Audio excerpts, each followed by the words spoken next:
Olá pessoal, tudo certo? Hoje a gente vai falar um pouco sobre a análise da DVA, demonstração de valor adicionado. Então a gente tem outros vídeos que já falam mais sobre a DVA, aqui a gente vai se concentrar mais mesmo no processo de análise dessa demonstração, e não tanto da estrutura da demonstração, certo? Mas, falando um pouquinho sobre ela, na verdade, quando veio a nova lei das SAs, a 11.638, tinha uma discussão se ela deveria ou não se tornar obrigatória.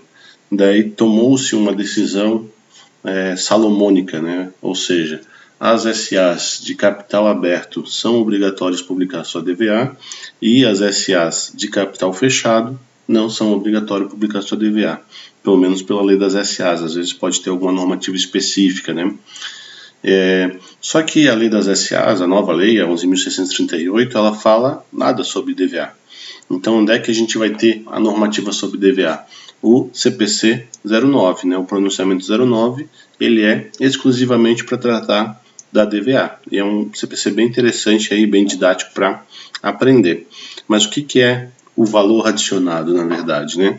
O valor adicionado, na essência, é o quanto que a empresa agrega valor. É como se fosse o PIB da empresa, certo? E a demonstração de valor adicionado, a gente pode dividir ela em duas grandes partes. A primeira grande parte é a mensuração desse valor adicionado, calcular quanto é que foi o valor adicionado. E a segunda parte, que talvez até seja a parte mais interessante, é a distribuição, como se o valor adicionado fosse um bolo que a empresa construiu e a distribuição fosse a fatia do bolo que cada um ganhou, porque não é todo mundo que ganha a mesma fatia, alguns ficam com uma fatia maior e outros ficam com uma fatia menor, certo? Com relação à mensuração, como é que se mensura esse valor adicionado?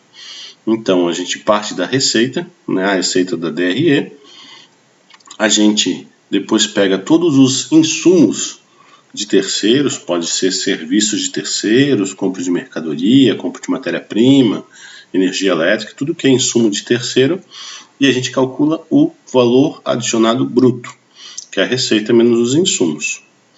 Daí depois a gente vai pegar todas as despesas como depreciação, amortização e exaustão, igualzinho que está na DRE, certo?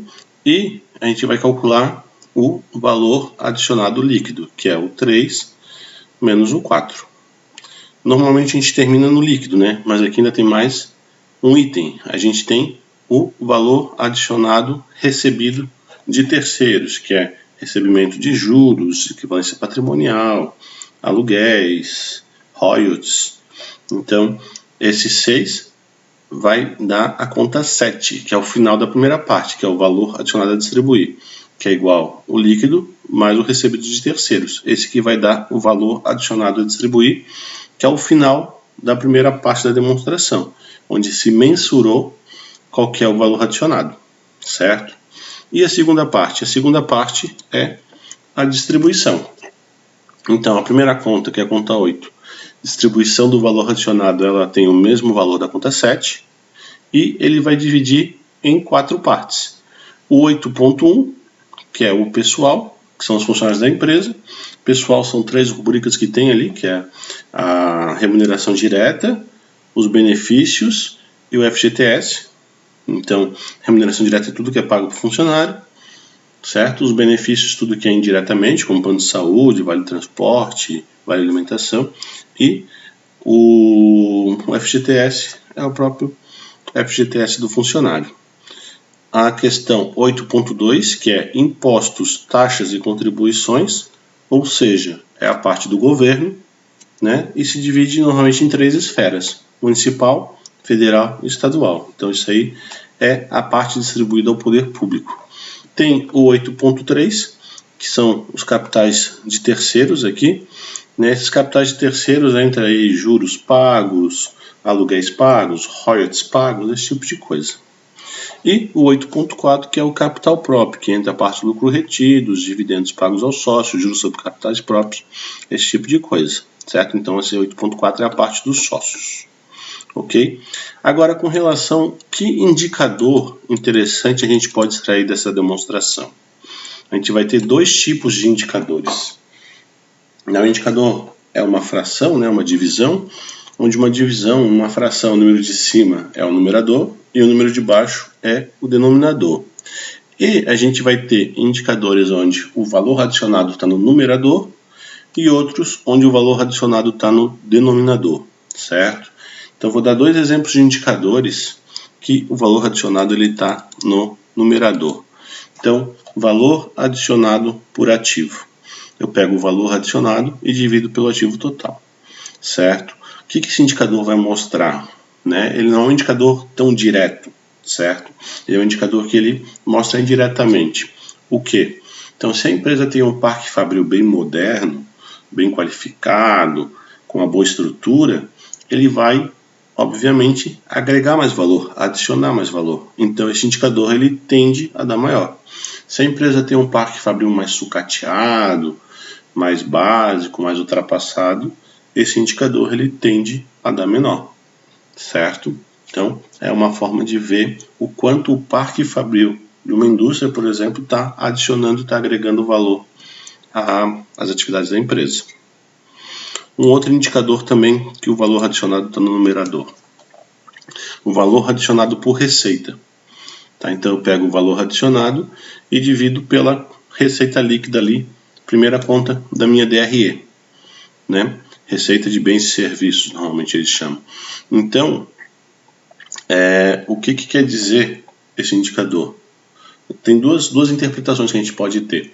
Se a empresa terceiriza muito o seu processo fabril, certo? Ela acaba agregando menos valor e esse indicador ele vai dar menor. Ela acaba tendo mais insumos. Se ela verticaliza, se ela centraliza mais a sua produção, esse indicador ele vai dar maior. Né? Isso aí é uma relação mais direta. Mas indiretamente a gente vê muitos livros de gestão do conhecimento, gestão dos ativos intangíveis, que trabalham com esse indicador. Então, se eu tenho os funcionários mais qualificados, eles vão acabar adicionando mais valor. Então, esse indicador, valor adicionado por receita, vai dar maior. Se eu tenho um corpo funcional menos qualificado, a tendência desse indicador é dar menor. Então, é uma forma de ver o quanto o meu corpo funcional agrega valor para as atividades da minha empresa, certo? Agora vamos ver alguns indicadores onde o valor adicionado está no denominador, que são indicadores de distribuição. Então, por exemplo, eu quero ver o valor adicionado distribuído para o pessoal, né, para os colaboradores. Então, eu vou pegar o valor adicionado distribuído para a conta pessoal, certo? Na minha DVA, e divido pelo valor adicionado a distribuir, certo? Então, isso vai dar o percentual que os meus funcionários receberam do valor adicionado. 5%, 10%, 50%. Então, daquele bolo do valor adicionado, quanto que ficou com o meu corpo funcional, certo?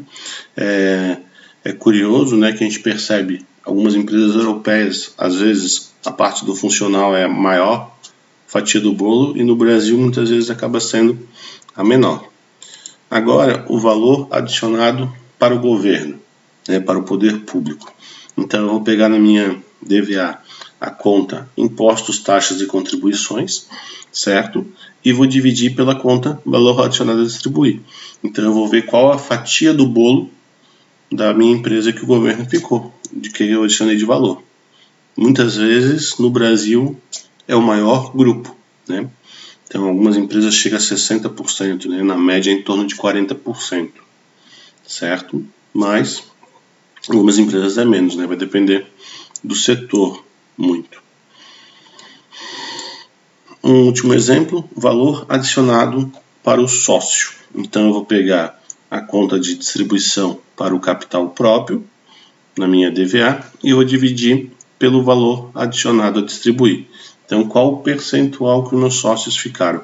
Lembrando que os lucros retidos também acabam ficando para a conta do valor adicionado para o sócio, certo? Não quer dizer que eles receberam o pagamento efetivamente daquela conta, né? Não é só dividendos de juros sobre capital próprio, ok? Mas é uma conta interessante até para a gente analisar a possibilidade de um investimento numa empresa também, né? Além das contas tradicionais, ok? Então aqui vimos dois exemplos de contas de indicadores onde o valor adicionado está no numerador e três exemplos onde o valor adicionado está no denominador, ok? Com isso, damos a nossa missão por cumprida e bem cumprida. O valor adicionado é uma demonstração pouco analisada no Brasil e com bastante informação interessante, certo? Até do ponto de vista da sociedade, ok? Então, damos nossa missão por cumprida e bem cumprida. Até a próxima. Tchau, tchau.